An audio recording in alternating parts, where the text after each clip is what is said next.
Saudações alfa-sirianas a todos os amigos que nos acompanham, que leem o blog e principalmente os que têm adquirido os serviços de Aura, Assistência Universal de Realimento Anímico Psíquico. Muito obrigado a todos vocês. Aqui estamos mais uma vez para realizar mais um encontro e o tema que vamos tratar hoje, como sempre, é muito interessante. Hoje o tema escolhido é espiritualidade, conspiração eletrônica e revolução digital. É importante que as pessoas compreendam que, desde a perspectiva da medicina energética, essa realidade que a gente vive hoje não seria possível sem a introdução de tecnologia nas nossas vidas. É graças à introdução de tecnologia nas nossas vidas que os nossos corpos físicos estão atuando de maneira progressiva, de forma a não sentir todas as sequelas, digamos assim, que o cinturão fotônico geraria, dadas as nossas condições caóticas do ponto de vista vibratório e energético. Para tratar desse tema que é tão polêmico aqui hoje, eu gostaria de começar falando da minha própria história, como a tecnologia e a cultura eletrônica influenciou a minha própria vida. Eu me lembro que quando eu era adolescente em São Paulo, os primeiros vestígios de tecnologia que foram aderidos no nosso cotidiano, que eu me lembro a nível comunicação, eram os bips. Eu me lembro até hoje que você chamava um número, uma central, que o telefone era 5588-3838, e aí você tinha um código da pessoa. Quem tem menos de 30 anos seguramente não deve se lembrar disso. E aí você falava uma mensagem para a telefonista mandava no bip da pessoa. A pessoa levava o bip geralmente preso na fivela da cinta. E a pessoa ficava sabendo que você queria falar com ela, parava num telefone público, que no Brasil a gente chama orelhão, e dessa maneira você entrava em contato com as pessoas. Ainda na época que tinha os bips, as pessoas de melhor poder aquisitivo começaram a ter aquilo que nós reconhecemos como celulares analógicos. Eram grandes tijolos de celulares, pareciam caixas de bombom, onde as pessoas discavam diretamente o número, pagavam uma fortuna. Tinham até certos suportes para poder levar quem era motoqueiro. E dessa maneira nós logo evoluímos para os celulares, para a cultura digital. Então, quer dizer, a gente deu um salto de uma existência vibratória energética meramente biológica para analógica e digital. Nessa mesma época em que surgiam os bips e celulares,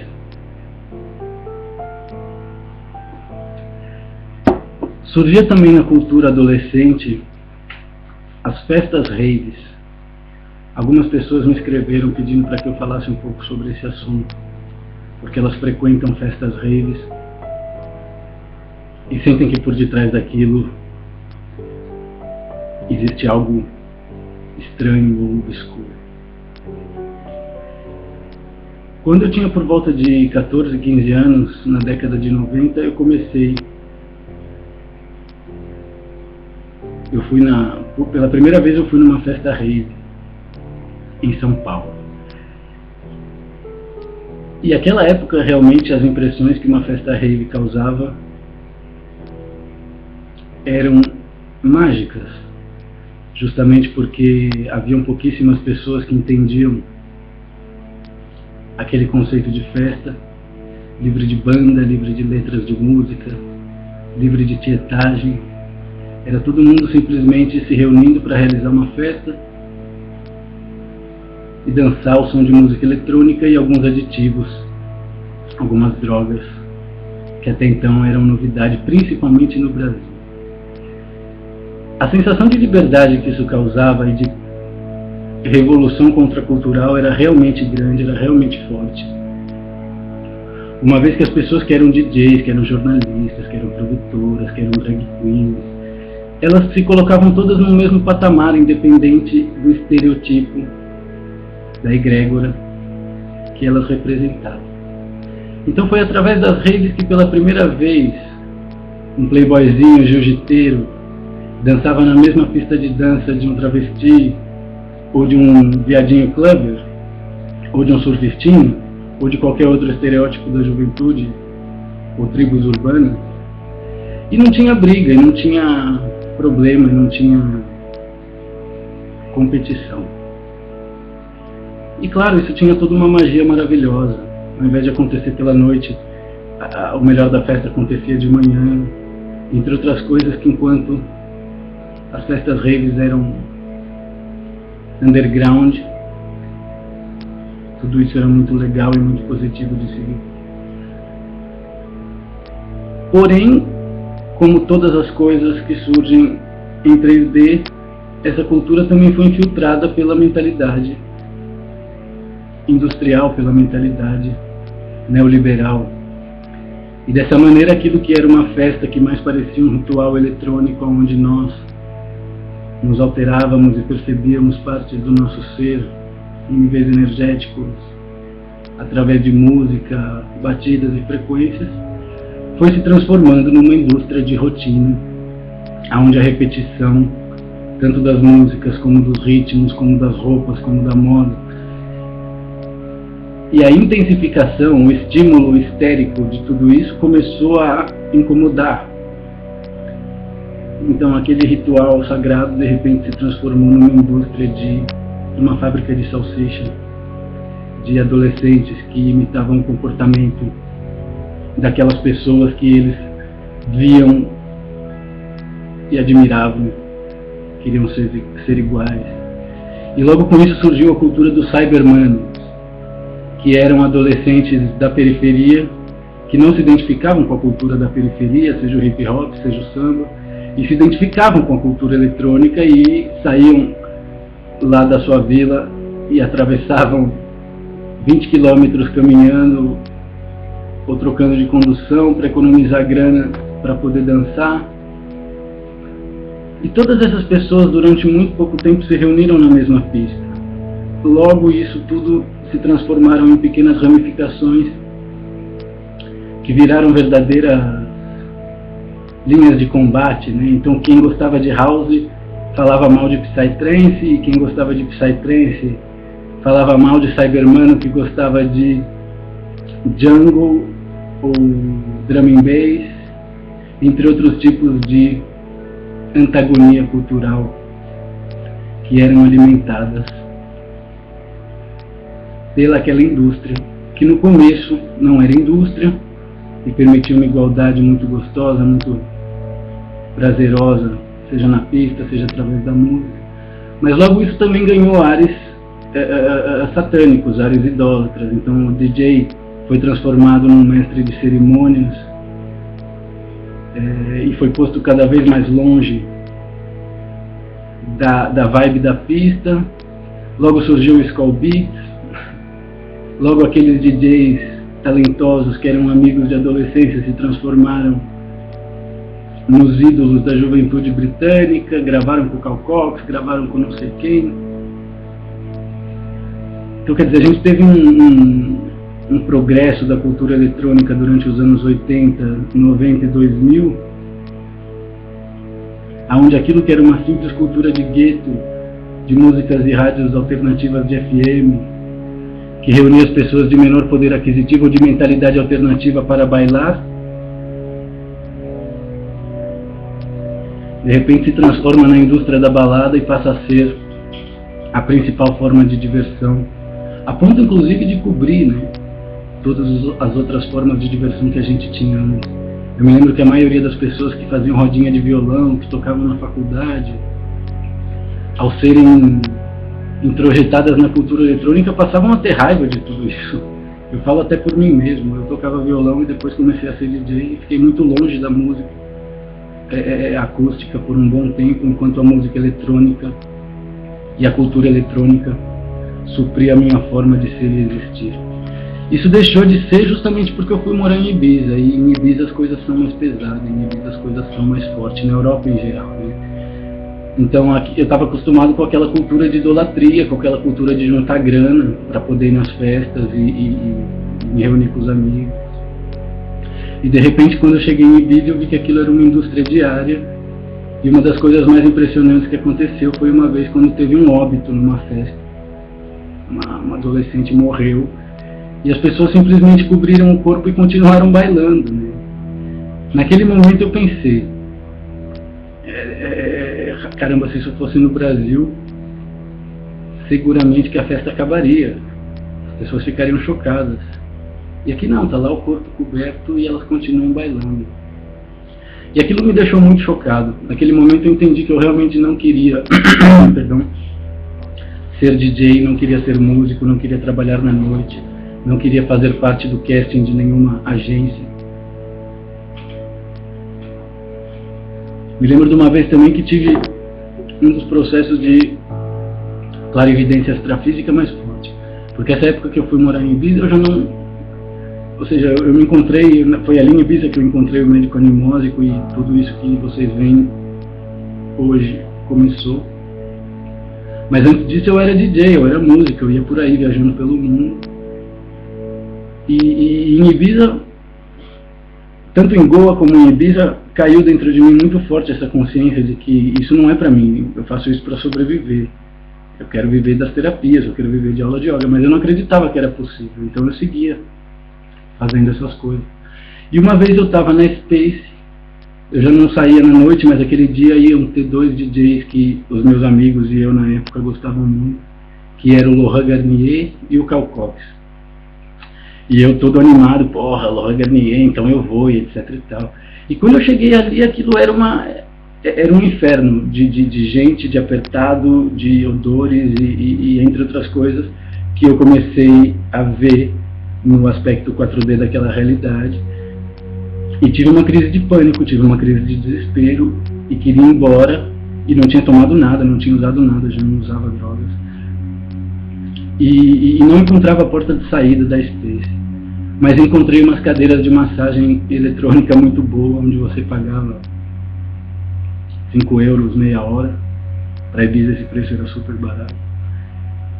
E aí fiquei ali, entrei, era uma garota inclusive brasileira, que cobrava meia hora de massagem.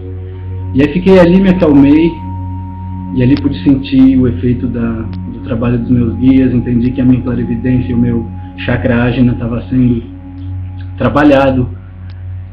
E naquele momento uma série de informações a respeito do que é a cultura eletrônica desde uma perspectiva religiosa e satânica passou a vibrar dentro de mim de uma maneira que foi muito difícil voltar a frequentar. Nunca mais voltei a frequentar a noite, ainda que tenha ido em um evento ou outro, mas realmente é algo muito desagradável. É algo, ou seja, as pessoas não estão deixando de dormir à noite, indo beber e praticar lentas formas de suicídio, iludidas de que estão se divertindo, se não tivesse uma força negativa muito poderosa por detrás disso.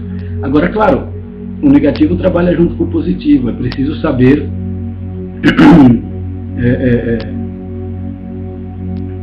surfar nessas ondas uma vez que você tem o karma coletivo ou faz parte de uma determinada egrégora e decide se livrar dela. Então tudo é um processo. Então quer dizer, anos 80, 90, 2000, festas raves, grandes festivais, cada vez mais a cultura eletrônica sendo absorvida pelas nossas células, de maneira que todas as nossas energias vibratórias foram sendo inevitavelmente aceleradas. Eu me lembro que a gente não dormia, começava o final de semana, quinta, sexta-feira, quando eu via era domingo. E claro, tudo isso provoca muito prazer, existe muita transcendência, mas o fato de ser através de aditivos químicos e não através da respiração também cria muita ressaca. É por isso que tantas pessoas sofrem de culpa, sofrem de paranoia, entre outras formas de aquilo que eu chamo de doenças matrixianas.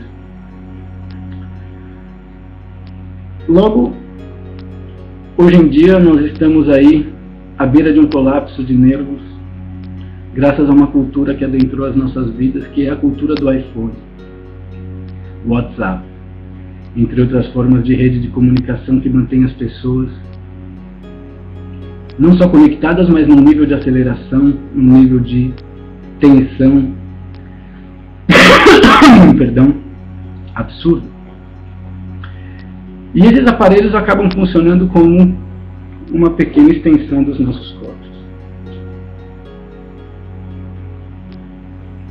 Não ainda de maneira completa dos nossos corpos físicos, mas de maneira muito potente dos nossos corpos sutis e emocionais.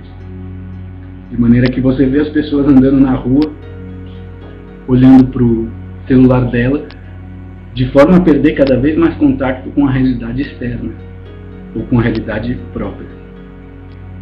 Você vê pais que muitas vezes estão com seus filhos bebês no carrinho e totalmente desconectados dos seus filhos, profundamente conectados com o que estiver passando no celular. E toda essa energia mental que os aparelhos de iPhone estão sugando vai criando rebanhos e egrégoras energéticas coletivas que mantêm as pessoas plugadas e, digamos assim, travadas em certas redes de energia que não são benéficas e não trabalham para elas mesmas. Um dos piores efeitos da introdução de tecnologia nas nossas vidas é o abandono da leitura, que é uma forma perfeita de passatempo e ócio para se obter o nível vibratório necessário para reconhecer a verdade. Isso sem contar o contato entre papel e mão. Todo o universo tátil é fundamental para o desenvolvimento dos nossos corpos vibratórios de uma maneira harmônica e saudável. E a cultura eletrônica, desde uma perspectiva da leitura, não só desde uma perspectiva estética, mas trocar o livro por celular ou por esses livros que você põe no chip e vem um montão de livros. Tudo isso pode ser uma cilada. Justamente porque no processo de evolução do Homo sapiens para o Homo divinus, as culturas regressivas, matriarcais, reptilianas, geneticistas, criaram aquilo que nós conhecemos como Homo evolutis, que é justamente esse ciborgue que a gente vê sutilmente as nossas elites tentarem implementar na nossa cultura de maneira a violar o nosso processo de transcendência natural evolutiva até o Homo divinus. E dessa forma nós vamos nos desintegrando da nossa própria capacidade de sermos criadores da nossa realidade e vamos deixando que estas células ou que estas partículas eletrônicas, que muitas vezes são controladas de maneira nanotecnológica, vão sendo as novas construtoras da nossa realidade. E por mais que isso pareça algo de ficção científica, do ponto de vista energético vibratório, isso é muito real. Porque raças regressivas de ordem 4D muitas vezes fazem com que essa informação tratada crie verdadeiras fazendas de energia emocional negativa que servem de alimento prânico para essas raças. Esse é um tema um pouco profundo. Mas existem os dois lados da moeda. Da mesma forma que as nossas elites utilizam tecnologia para arrebanhar almas em suas egrégoras 4B, esses elementos também podem ser usados para a liberação espiritual dos indivíduos, uma vez que eles facilitam as relações de negócio, uma vez que eles facilitam as comunicações, uma vez que eles facilitam o contato entre as pessoas. Uma pessoa que trabalhava viajando há 30 anos atrás quando não existia Skype, quando não existia Facebook, seguramente sofria muito mais pela ausência da sua família do que hoje.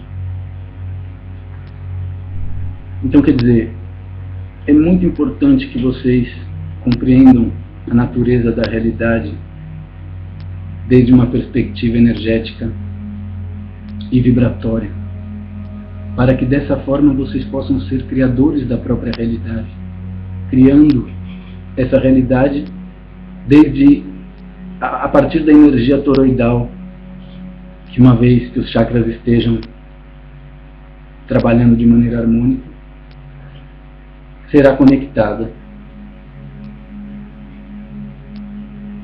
cambiando o nível de percepção, tanto do corpo físico como mental e etérico, de cada um dos seres humanos em questão. Então eu queria pedir para você que é pai, para você que é mãe, principalmente, que busquem deixar, quando vocês estiverem com seus filhos, busquem não usar o WhatsApp ou qualquer um desses aplicativos, porque do ponto de vista quântico eles têm o poder de incorporar os nossos corpos emocionais e mentais de maneira a nos desviar da nossa obrigação de ser bons pais, né? E as crianças percebem que algum elemento está tirando a atenção que elas deveriam estar recebendo dos pais para outro setor. Hoje em dia, principalmente com esse tema das crianças índigos, cristais, diamantes e arco-íris, né? São nomenclaturas que foram criadas pela nova era para identificar essas crianças que são espíritos de alta densidade encarnados aqui em 3D na matéria, justamente para garantir que o processo de ascensão vibratória do planeta aconteça. Os índigos começaram a encarnar mais ou menos por volta da década de 80. Logo na década de 90 surgiram isso que eles chamam de cristais, diamantes e arco-íris. E são nomenclaturas que estão dizendo respeito à natureza vibratória desses seres. São seres de profunda densidade, são seres com capacidades psíquicas tremendas, que possivelmente quando eles tiverem idade para entrar em contato com tudo isso em níveis perfeitos, intelectuais, emocionais, instintivos, eles serão recuperados. Então nós estamos vivendo uma época, seja pelo cinturão fotônico, seja pelos seres que estão encarnados aqui e se identificam através dessas nomenclaturas, índigos, cristais, diamantes e arco-íris, nós vamos viver esse processo de recuperação dos nossos próprios poderes. E aí entra o lance dos grupos kármicos, que seriam as famílias. Porque isso que as pessoas querem reproduzir de maneira cristã a respeito das famílias a cada Natal é uma tremenda de uma balela, é uma tremenda de uma mentira. Perdão, estou com a boca seca. Famílias são grupos kármicos. Grupos kármicos são seres, são almas que não tiveram a oportunidade de amar, perdoar e confiar com perfeição. E dessa maneira eles encarnam dentro de uma programação existencial amnésica, como todos nós tivemos aqui na Terra, justamente para desenvolver energias de amor, perdão e confiança, de forma a poder seguir evoluindo e não ficar carregando hematomas nas estruturas áuricas e álmicas, de forma a não conseguir mudar de padrão vibratório ou ser livre, mudar de realidade. Então a gente, quando não consegue amar, perdoar e confiar com perfeição, muitas vezes os sentimentos e as emoções de dívida, de medo e de culpa criam os laços kármicos que vão fazer com que nós sejamos familiares daquele sujeito que foi nosso inimigo no passado, em alguma linha temporal lá na frente. Então a maioria da pessoa que é pai, mãe, irmã, são pessoas que inevitavelmente em outros pontos da linha do tempo violaram um ou outro, desrespeitaram um ou outro, mataram um ou outro. Isso é certo, desde o ponto de vista kármico e evolutivo, matrixiano, de uma realidade 3D como a nossa. E cabe a cada um dos indivíduos desse grupo kármico ou uma família se dar conta desse processo, nem que a sua própria imaginação e o seu próprio pensamento trabalham criando histórias para que as pessoas se deem conta disso. O problema é que dentro de uma cultura matrixiana isso entra na nossa vida de maneira mega fragmentada, como sonhos, ou como pensamentos, entre outras nomenclaturas que a psicologia trata de maneira meramente recreativa e onírica. Não leva em consideração essas informações de forma a trabalhar com elas, ainda que algumas linhas tentem e o façam. Então é muito importante compreender a influência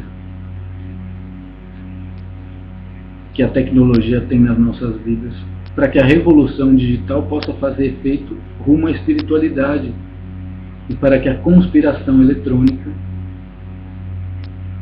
não nos atrape, não nos aprisione em realidades de ordem emocional e mental que não sejam controladas e criadas por nós mesmos. É muito louco misturar tantos assuntos, né? Eu falo de grupo kármico, de família, de conspiração eletrônica, mas é muito importante que vocês prestem atenção em como essas informações ressoam dentro de cada um de vocês. Eu posso sentir o eu superior de cada um de vocês nesse momento, querendo informações a respeito do lance dos grupos kármicos e das famílias. E tudo isso pode ser trabalhado desde os registros akáshicos e desde a consulta com o eu superior. Por isso, quanto mais vocês meditarem, mais essas informações vibrarão dentro da realidade de vocês. E claro, quando a meditação não é efetiva, quando você não tem condições de meditar sozinho, existem os suportes e os serviços que a gente oferece através de aura, que para muitas pessoas tem sido bastante efetivo.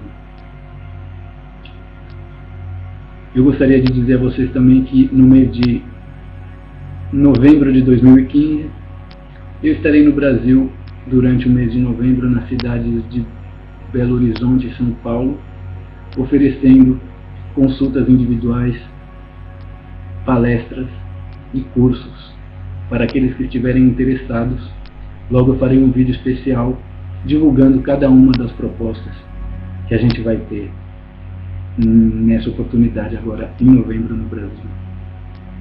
Eu gostaria de mais uma vez agradecer o carinho, o feedback, as críticas, o contato e principalmente a aquisição de serviços que tem feito muitos de vocês, e deixar esse canal de contato em aberto para que a gente possa realizar novos encontros falando sobre novos temas tão interessantes quanto esse. Agora eu gostaria de me despedir. Muito obrigado a todos vocês. Até o próximo encontro. Namastê.